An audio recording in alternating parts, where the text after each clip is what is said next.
Penyihir dan biola. Di negeri nun jauh di sana, hiduplah seorang penyihir jahat dan burung beo pandai berbicara. Dia memiliki ambisi untuk menguasai seluruh dunia. Dia rela mengunjungi berbagai macam kerajaan untuk mengendalikan mereka. Untuk itu, dia akan mendirikan markas di hutan yang terletak di antara kerajaan. Pada suatu malam yang gelap, si penyihir sibuk menyulap mantra untuk menambah kesaktiannya. Selesai. Sekarang saatnya kerajaan ini menjadi milikku. Aku harus pergi keluar dan mengubur benih ajaib di tanah. Menguasai? Aku tahu kamu melakukan sihir. Tapi mengapa kamu mengubur benih di setiap kerajaan? Kamu tidak akan mengerti, burung kecilku. Aku melakukan hal itu agar orang-orang di kerajaan ini tetap berada di bawah kendaliku, bahkan ketika aku tidak ada. Maksudmu, semua sihirmu itu terperangkap di benih-benih ini? Sekarang kamu sudah benar. Setelah pesulap dan burung beo mengubur benih, mereka berjalan kembali ke gubuk mereka. Saat itulah mereka mendengar suara merdu dari permainan biola. Pesulap melihat sekeliling untuk menemukan sumber musik itu. Hei burung beo, dari mana datangnya musik indah ini? Pergi dan cari tahu. Laksanakan, Tuan. Si burung beo pun bergegas terbang untuk melacak dari mana sumber musik berasal. Segera, dia pun kembali ke tuannya dengan membawa informasi. Tuanku, suara merdu biola itu berasal dari seorang gadis cantik yang sepertinya sedang menangis. Ayo kita cari tahu misteri di balik tangisan dan musik ini. Sang penyihir jahat pertama-tama mengubah dirinya menjadi seorang pangeran tampan dan kemudian menuju gadis itu. Ini tengah malam. Kenapa kamu duduk sendirian di hutan lebat ini? Aku tidak sendirian. Aku ditemani oleh biola ini. Setelah orang tuaku meninggal, saudara laki-lakiku mencoba menikahkan aku dengan seorang pemabuk kaya dengan imbalan uang. Itu sebabnya aku di sini, duduk di hutan. Aku mengerti. Siapa namamu? Aku bisa menyelesaikan ini. Aku seorang pesulap. Maukah kamu menikah denganku? Namaku Saloni. Kenapa aku tidak mau menikah dengan kamu? Kamu terlihat seperti seorang pangeran tampan dan tampaknya peduli padaku. Aku pasti mau menikahimu, tapi dengan satu syarat. Kamu harus memainkan biolamu itu ketika aku melakukan sihirku.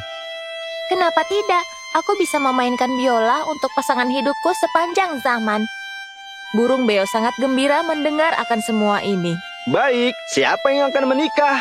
Majikanku mau menikah. Pesulap dan gadis itu pun akhirnya menikah. Hari-hari berlalu dan gadis itu diam-diam mengamati suaminya melakukan sihir hitam. Dia menjadi sadar bahwa suaminya itu memiliki niat jahat. Dia mencoba meyakinkannya untuk tidak menggunakan sihir demi tujuan jahat apapun. Aku melihatmu melakukan sihir gelap kemarin. Apa yang ingin kamu capai dengan mengendalikan pikiran orang? Aku akan melakukan apa yang menurut aku benar. Lain kali kalau kamu ikut campur, aku akan memenjarakan jiwamu juga. Burung beo mencoba meredakan situasi. Tenanglah, Guru. Kalau istrimu sampai marah, dia bisa jadi berhenti bermain biola. Sihirmu bakal gagal tanpa musiknya. Aku ingin menjadi orang yang paling sakti di dunia ini. Tapi itu cuma mungkin saat kamu memainkan biola. Ketika aku terpikat oleh melodi musik, aku bisa melakukan sihirku. Aku tak mau melakukan itu. Saat dia menolak untuk memainkan biola, mendadak sang pesulap menarik keluar kalung dari lehernya. Kemudian secara ajaib dia menjebak jiwanya ke dalam kalung itu. Dia pergi ke tebing dan melemparkan kalung itu ke jurang. Aku telah membuang kalung yang berisi jiwamu ke jurang sana. Pada hari kamu atau orang lain berhasil menemukan keberadaan kalung itu, kamu akan lepas dari kendaliku. Pada hari itulah aku akan berhenti melakukan sihir hitam untuk selamanya. Bagaimana kamu bisa melakukan ini pada istrimu sendiri? Nah sayangku, sekarang kamu akan menuruti apapun perintahku. Mulailah memainkan biolamu. Setiap nafasmu sekarang aku yang mengendalikan. Ya Tuhan, kenapa kamu tega melemparkan aku dari wajat ke dalam api?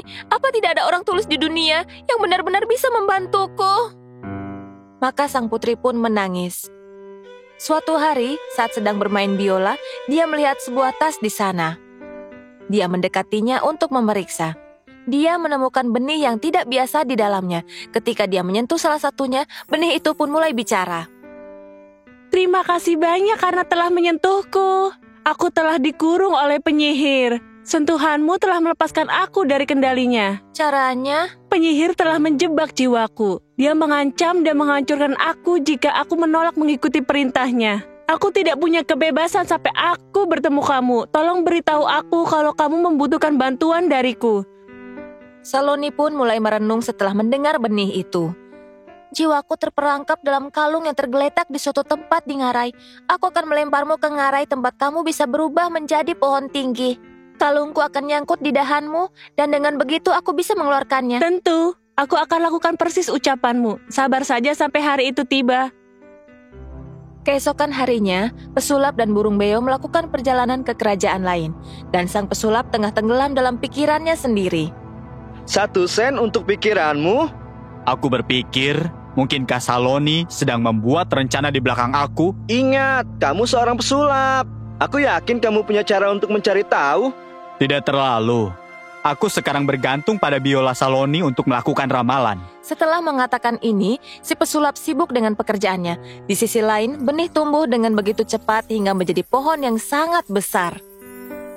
Cabang-cabangnya menjulur hingga ke tepi ngarai. Sementara kalung Saloni tergantung di satu dahan. Saloni mengambil kalung itu dan berterima kasih kepada benihnya. Terima kasih banyak.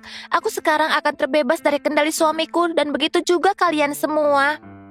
Tolong cepat sedikit. Sebelum dia kembali, bakar semua benih yang ada di dalam tas. Dengan begitu, dia kehilangan kendali atas semua orang yang dia jebak. Saloni bergegas berlari dan meraih tas yang berisi benih. Biar aku bakar mereka. Dengan gontai, sang pesulap pun berjalan kembali ke rumah dan mulai bergegas menghentikan benih agar tidak terbakar dalam api. Tidak! Tapi semuanya sudah terlambat. Benihnya sudah terbakar sebelum pesulap bisa berbuat apa-apa. Sang pesulap kehilangan semua kekuatan sihirnya.